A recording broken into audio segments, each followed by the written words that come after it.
Почитувани, криминал, подкупи, трговија со правото и правдата, со еден збор беззаконие, тоа се условите во кои што Зоран Заев и оваа криминална власт знаат и посакуваат да функционира Република Македонија. Тоа е атмосферата во која што сакаат да мине и овој изборен циклус. Денеска, почитувани, продолжуваме со пресконференциите во кои објавуваме низа сомнителни огласи и тендери распишани од оваа власт во предизборен период.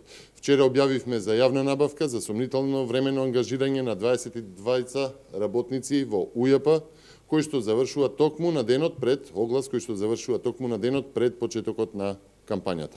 Денеска продолжуваме со јавното предпријатие Македонија Пат Скопје и повторно ангажирање на 22 за времено вработување во времетраење од 12 месеци. Оглас објавен на 19 марта, се затвара на 16 април, среде кампања. Тоа е овој оглас објавен од Бирото за јавни набавки, од Министерството за финансии, каде што бројот на огласот е 19/2019, назив на договорниот орган ЈП Македонија Пат Скопје, услуги, ангажирање на агенција за привремени вработување, процената вредност без ДДВ 2 милиони денари, услуги 22, услуги за времено вработување, 8 услуги кои се однесуваат на договорите за вработување, време трајање на договорот, период од 12 месеци или 365 дена.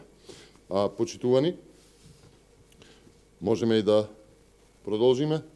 Понудите вели да се достават најдосна до 16 април, крајен рок за поставување прашања 10 април, крајен рок за доставување на понудите 16.4, датум на објава 19.3.2019 година. Повторно, среде кампања. И повторно, оваа власт посегнува по чувството за потребност на граѓаните од државата, нивното чувство за работа, за потреба од работа, за корисност, на потребност во општеството, ветувајќи вработувања во предизборен период. Односно, на овој начин се прави подкуп во изборни цели. Почитувани, ова е срамно. Срамно е за една власт која што не ги вади европските вредности од устава, секојдневно ги гази сите принципи на демократијата и на човековите права. Криминалниот клан на Зоран Заев не размислува за вработувањата на граѓаните во период меѓу два изборни циклуси, туку само во предизборие. Да подсетам, меѓу двата изборни циклуси, помеѓу референдумскиот и сега претседателските избори, размислуваше и оваа власт беше преплавена од афери во јавноста за непотизам. Во тој период власта размислува за вдомување на своите наблиски, за вработување на мајки, сестри, деца, на фризерки, на функционери, на видни членови, на звучни презимиња од СДСМ. На граѓаните и на нивната потреба од работа размислуваат само во предизборие и тоа само од аспект на подкуп во изборни цели, играјќи си со надежта на граѓаните, на ангажираните дека ќе станат трајно вработени во замена за посакувано однесување на изборите. Внимавајте, не се работи само за гласови на овие 22 ангажирани или во колку што и да се бараат во другите јавни предпријатија, туку за сите нивни семејства. Почитувани, Заев и кланот се во паника, знаат дека граѓаните повеќе не можат да ги трпаат нивните самоволија, нивното антидржавно, расипничко, криминогено однесување, дека се прочитани и дека ја губат власта.